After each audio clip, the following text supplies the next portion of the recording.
tetap berada dalam tahanan, menetapkan barang bukti,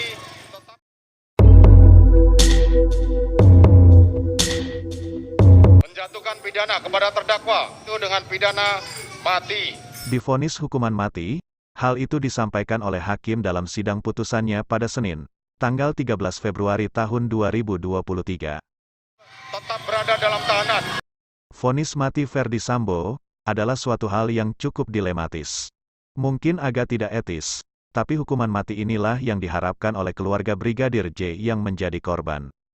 Pada saat yang bersamaan, vonis mati tersebut tentu saja menjadi pukulan telak bagi keluarga Sambo sendiri.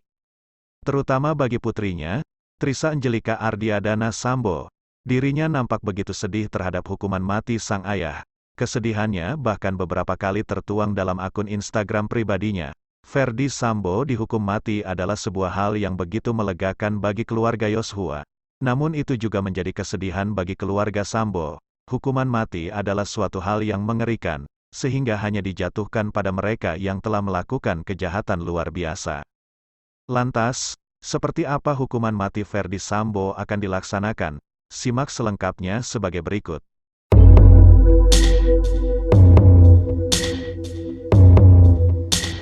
Seperti yang diketahui, di Indonesia sendiri memiliki proses hukuman mati yang sudah diatur dalam Undang-Undang Kitab Undang-Undang Hukum Pidana, yang mana termasuk jenis pidana pokok yang terberat. Di dalam Kitab Undang-Undang Hukum Pidana pengaturan terkait pidana mati hanya diatur dalam pasal 11 yang berbunyi. Pidana mati dijalankan oleh algojo di tempat gantungan dengan menjeratkan tali pada leher terpidana, dan mengikatkan tali itu pada tiang gantungan, kemudian menjatuhkan papan tempat terpidana berdiri.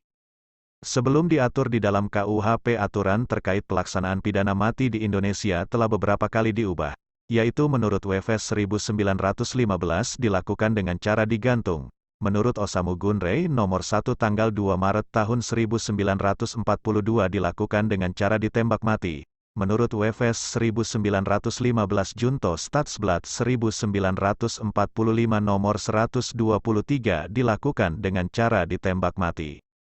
Ketentuan pasal 11 KUHP diubah oleh Undang-Undang nomor 02 Pen. 1964 Junto Undang-Undang Nomor 5 Tahun 1969 tentang tata cara pelaksanaan pidana mati yang dijatuhkan oleh pengadilan di lingkungan pengadilan umum dan militer.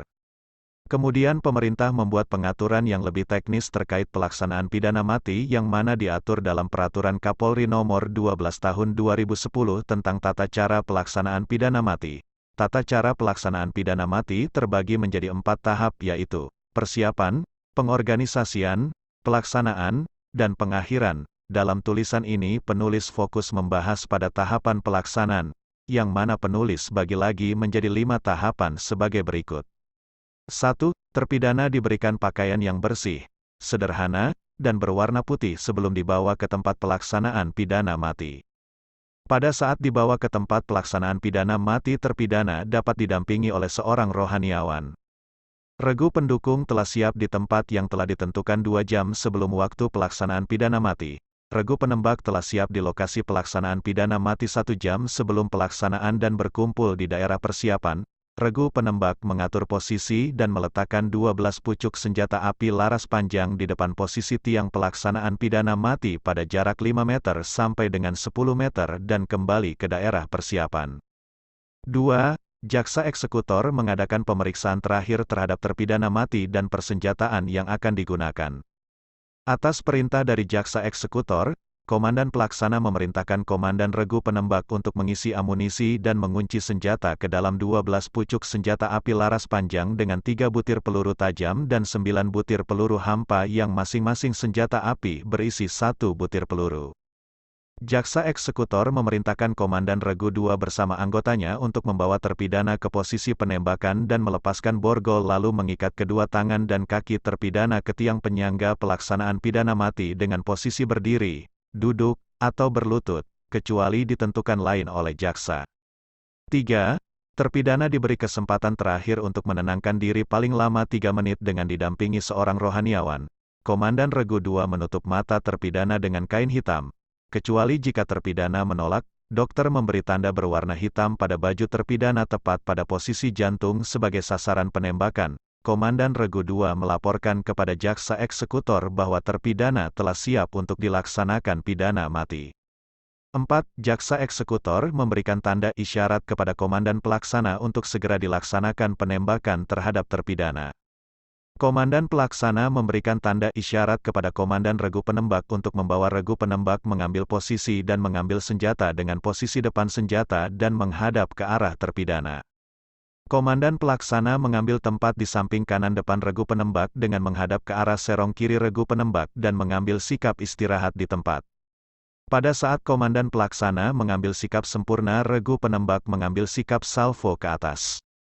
Komandan pelaksana menghunus pedang sebagai isyarat bagi regu penembak untuk membidik sasaran ke arah jantung terpidana. Komandan pelaksana mengacungkan pedang ke depan setinggi dagu sebagai isyarat kepada regu penembak untuk membuka kunci senjata. Komandan pelaksana menghentakkan pedang ke bawah pada posisi hormat pedang sebagai isyarat kepada regu penembak untuk melakukan penembakan secara serentak. 5. Setelah penembakan selesai, komandan pelaksana menyarungkan pedang sebagai isyarat kepada regu penembak mengambil sikap depan senjata. Komandan pelaksana, jaksa eksekutor, dan dokter memeriksa kondisi terpidana dan apabila menurut dokter terpidana masih menunjukkan tanda-tanda kehidupan, jaksa eksekutor memerintahkan komandan pelaksana melakukan penembakan pengakhir. Komandan pelaksana memerintahkan komandan regu penembak untuk melakukan penembakan pengakhir dengan menempelkan ujung laras senjata genggam pada pelipis terpidana tepat di atas telinga. Penembakan pengakhir ini dapat diulangi apabila menurut keterangan dokter masih ada tanda-tanda kehidupan. Pelaksanaan pidana mati dinyatakan selesai apabila dokter sudah menyatakan bahwa tidak ada lagi tanda-tanda kehidupan pada terpidana.